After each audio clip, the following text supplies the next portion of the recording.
บ่แล้วดอกพี่น้องตื่นขึ้นมายามมื้อเช้ามื้อนี้ก็มาเฮ็ดกับข้าวให้แม่ย่าวัยรุ่น80คือเก่าจ้ามื้อนี้ก็สินำเสนอเมนูทอดปลาซาบะจ้าพี่น้องแล้วก็สิทอดข้าวจีให้เรา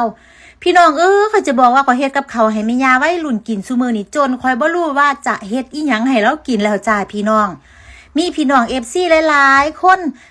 ทักมาบอกว่าลิซ่าคือบ่ลองเฮ็ดเมนูนั่นเมนูนี้ให้แม่ย่าลองกินเมืองเนี่ยจ้าซึ่งจริงๆแล้วก็มีเมนูในหัวหลายอยู่จ้าพี่น้องเพียงแต่ว่าแม่ย่าวัยรุ่น80คันเฮ็ดอาหารไทยให้เรากินน่ะเราจะบ่กินจ้าพี่น้องเรากินได้เป็นบางอย่างพี่น้องเพราะฉะนั้นถ้าเฮ็ดไปแล้วนี่ติเราบ่กินก็เสียดายของพี่น้องจะค่อยสิเฮ็ดจังใด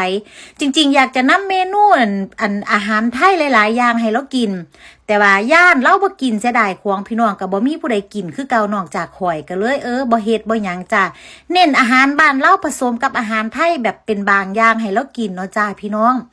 หลายๆคนก็บอกว่าโอ้ยลิซ่าเฮ็ดเมนูนั้นเมนูนี้ซึ่งก็ขอบคุณหลายๆเด้อจ้าพี่น้องลิซ่าก็อยากเฮ็ดให้เราเดี๋ยวก็สิพยายามเฮ็ดให้เรากินหั่นล่ะจ้าเอาให้เรากินได้มื้อละนิดมื้อละน้อยช่วงนี้แล้วก็กินข้าวได้หลายแฮงจ้าพี่น้องเฮ็ดอีหยังให้กินก็กินเบิดซุแนวตามด้วยผลไม้รากไม้หรือว่าข้าวจี้ข้าวหยังอีหยังก็ซ้ำที่ลูกไผ่เฮ็ดให้กินน่ะคือเรากินได้หลายแล้วก็เริ่มแข็งแรงขึ้นแล้วจ้าเพราะว่าหยังช่วงที่ผ่านมาน่ะเราบ่กินข้าวกินน้ำพี่น้องเราเบื่ออาหารแล้วอีกอย่างนึงข่อยก็คิดว่าเราบ่ค่อยมีกำลังใจหั่นแม่จ้าพี่น้องแนมไปไสลูกชายกะคือเห็นนั่นล่ะเนาะจ้าผู้ชาย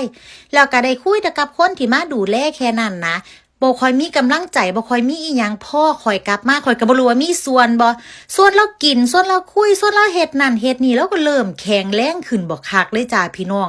สภาพร่างกายแล้วก็ดีขึ้นจิตใจแล้วก็ดีขึ้นแล้วก็กินได้หลายจ้าอยากเฮ็ดเวียกอยากเฮ็ดนั่นเฮ็ดนี่แล้วก็พยายามให้เราเฮ็ดนิดๆน้อยๆบ่ได้เฮ็ดหลายจ้าเพราะว่าเรายังบ่แข็งแรงปานใดเพราะว่าแขนขาเราเนี่ยอ่อนแรงจ้าพี่น้องเพ้อบ่ได้จ้าแล้วก็พาแม่ย่าวัยรุ่นไปหาหมอก็บอกว่าอาการดีขึ้นแล้วจ้ามองที่ผ่าตัดก็แพ้ก็ดีแพ้ก็สวยแล้วก็บ่มีผลข้างเคียง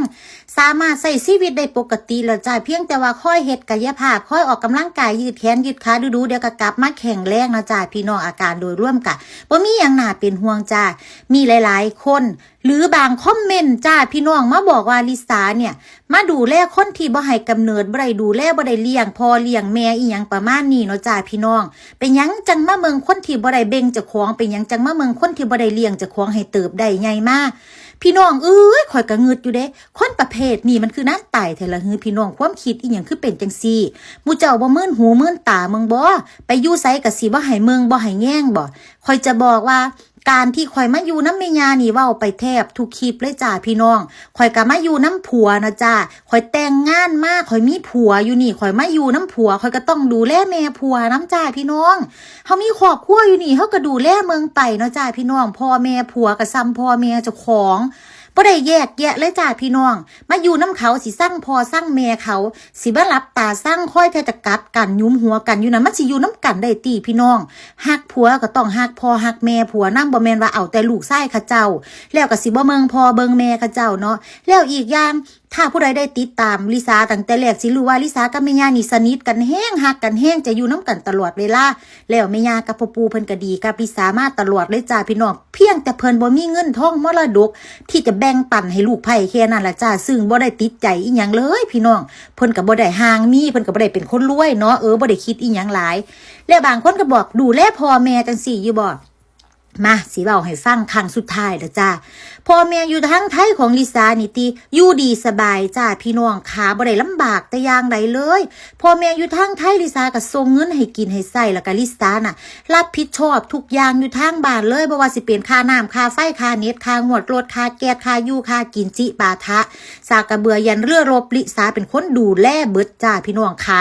เอาเป็นว่าอยู่ทางไทยนี่คืออีฉันน่ะเป็นคนดูแลเบิดทุกอย่างแล้วก็มีเงินให้พ่อให้แม่กินทุกเดือนแล้วก็บ่เคยให้อึดให้อยากอีหยังอยากกินอีหยังได้กินเบิดทุกอย่างคือกันจ้าได้กินดีก็มียาอีกเพราะว่าบ้านเฮาอาหารไทยเฮามันหลากหลายเนาะจ้าบ่ว่าสิเป็นกับข้าวกับน้ำผลไม้รากไม้หรืออาหารตามฤดูกาล บอกเลยว่าพ่อแม่ข่อยบ่เคยได้อดบ่เคยได้อยากบ่เคยได้ลำบากแต่อย่างใดบ่เคยไปหารับจ้างรับบายบ่เคยไปหาอีหยังจ้าข่อยให้อยู่เฮียนซื่อๆจ้าพี่น้องกินแล้วก็นอนอยู่เฮียนแล้วก็ซอยเมืองเวียกเมืองเฮียนเมืองซ่านอยู่ดูแลอย่างดีเลยจ้าพี่น้องถ้าผู้ใดที่บ่ฮู้อีหยังก็บ่ต้องเว้าเนาะพ่อข่อยเป็นคนดูแลพ่อแม่ถามว่าเป็นหยังจังดูแลผู้เดียวบ่มีญาติพี่น้องบ่มีพี่มีน้องบ่พี่น้องเขาสิมาเมืองเฮ็ดหยังพี่น้องเฮาเมืองพ่อเบิ่งแม่เฮาสิไปเกี่ยวหยังกับญาติพี่น้องนั่นล่ะจ้าพี่น้องบ่ต้องมานั่งอธิบายพ่อแม่ข่อยดูแลคนที่เว้าน่ะดูแลพ่อแม่ดีซ้ำข่อยบ่ข่อยจะบอกให้ข่อยมาอยู่ทางนี้ข่อยก็ทำงานแล้วก็ส่งเงินไปอำนวยความสะดวกให้พ่อกับแม่อยู่ทางไทยเด้อ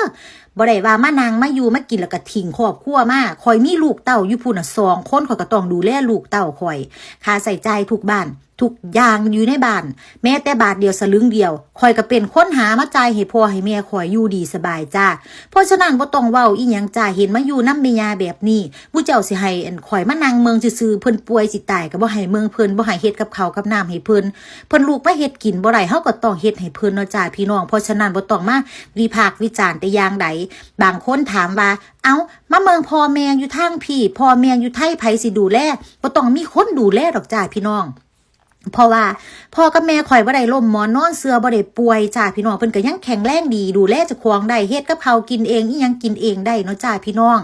ขับรถเองไปไสมาไสได้เองเพิ่นยังแข็งแรงน่ะเอาง่ายๆจ้าเพราะฉะนั้นบ่ต้องมีคนไปดูแลดอกแล้วอีกอย่าง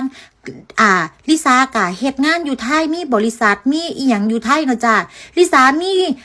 คนงานที่ทำความสะอาดบ้านเฮ็ดนั่นเฮ็ดนี่ล้างถ้วยล้างซ้ำให้พ่อแม่ข่อยแทบจะบ่ได้เฮ็ดหยังเลยจ้าพี่น้องตื่นขึ้นมาเพิ่นเฮ็ดกับข้าวเจ้าของเพิ่นกินอย่างเดียวมีคนกวาดบ้านถูบ้านมีคนล้างถ้วยล้างจานให้พ่อกับแม่ข่อยโคตรสบายเลยจ้าบ่ต้องเป็นห่วงเลยบ่ต้องคิดอีหยังนำจ้าพี่น้องข่อยมีหน้าที่หาเงินแล้วก็ส่งไปให้เพิ่นซื้อแนวแซ่บๆกินแค่นั้นจ้าเวลาไปหาหมอข่อยก็เป็นคนรับผิดชอบทุกอย่างเลยจ้าพี่น้องข่อยดูแลพ่อแม่ข่อยอย่างดีเพราะฉะนั้นบ่ต้องมาเว้าอีหยังมากมายจ้าพี่น้องนี่ล่ะข่อยโมโหมากๆเลยเวลาข่อยได้ยินแบบคอมเมนต์อีหยังลบๆว่าข่อยบ่เบิ่งพ่อเบิ่งแม่นั่นล่ะคนใดที่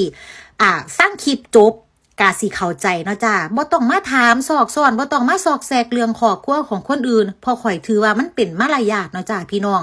การที่ข่อยทำดีข่อยก็บ่ได้ทำดีเอาหน้าเนาะจ้าครอบครัวเจ้าของก็ดูแลดีอยู่แล้วพอมาเมืองแม่ย่าก็ต้องดูแลเพิ่นนำหั่นนะจ้าพี่น้องบ่ต้องมาคิดว่าเฮ็ดเอาหน้าจังซั่นจังซี่มันเอาหน้าบ่ได้ดอกจ้าการดูแลคนป่วยการดูแลพ่อแม่ข่อยบ่ได้ซื้อทางไทยให้เมืองซื่อๆจ้าเวลาข่อยกลับไทยข่อยบ่ได้ถ่ายคลิปอยู่ทางไทยลงให้หมู่เจ้าเมืองซื่อๆก็เลยคิดว่าข่อยบ่ได้ดูแลพ่อแม่ทางไทยประมาณนี้หั่นแม่จ้าเพราะฉะนั้นการที่ข่อยไปอยู่ไทยข่อยก็ได้ดูแลพ่อแม่อย่างดีถึงข่อยบ่ได้อยู่ไทยข่อยก็ได้ดูแลพ่อแม่อย่างดีจ้าพี่น้อง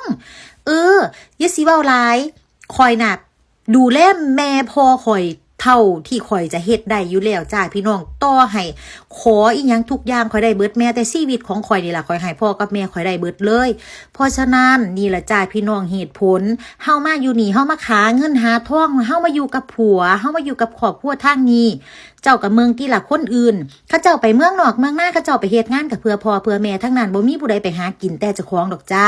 แล้วคนอยู่ทางไทยเขาเจ้าก็ได้อยู่ดีสบายพร้อมเพราะเฮามาหาเงินหาทองส่งเงินส่งทองให้เพิ่นอยากกินหยังก็ได้กินอยากได้หยังก็ได้เนาะจ้าถ้าจะให้กลับไปนั่งเฝ้าตากันเอาหยังไปหาหมอค่าน้ำมูกน้ำมันจะเอาเงินใส่เติมไปหาหมอก็ต้องใส่เงินอีหยังก็ต้องใส่เงินเบิดทุกอย่างจ้าตัวนี้เพราะฉะนั้นนั่นล่ะจ้าพี่น้องคือเหตุผลที่เฮาต้องมาหาเงินหาทองแม้แต่หมู่เจ้าอยู่บ้านนั่งเมืองพ่อเบิ่งแม่อยู่ซื่อๆน่ะสิเอาเงินใส่มา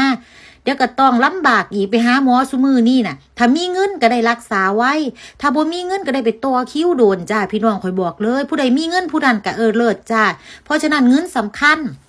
แล้วหลายๆคนก็รู้ว่าดิสามีปัญหาทางการเงินมีหนี้มีสินบักหลายเลยปัญหาส่วนตัวของเจ้าของก็หลายเพราะฉะนั้นก็ต้องมาหาเงินใส่หนี้ใส่สินของเจ้าของ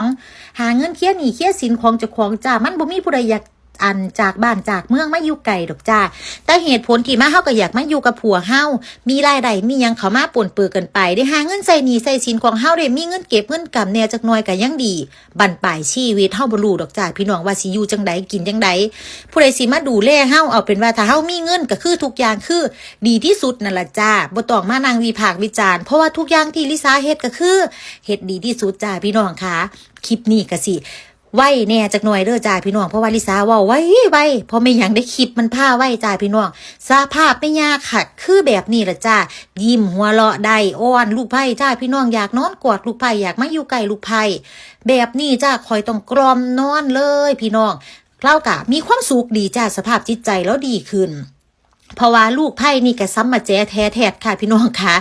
ออยแม่ย่าเว้ากับแม่ย่าเลียนหัวแล้วก็ยุ้มหัวกันด่ากันจ้าแบบนี้บ่มีอีหยังมากมายเลยจ้าพี่น้องอยู่บ้านข่อยก็คือกันด่ากับพ่อกับแม่ตลอดเพราะว่าผู้เฒ่าได้เทิงบุญเทิงบาปจ้าพี่น้องอย่าไปคิดอีหยังหลายการเลี้ยงผู้เฒ่ามื้อนี้จบแต่เพียงเท่านี้จ้าไปแล้วไอ้ตีบจีป่าตอน4 ทุ่มโอ้งึดหลายพี่น้อง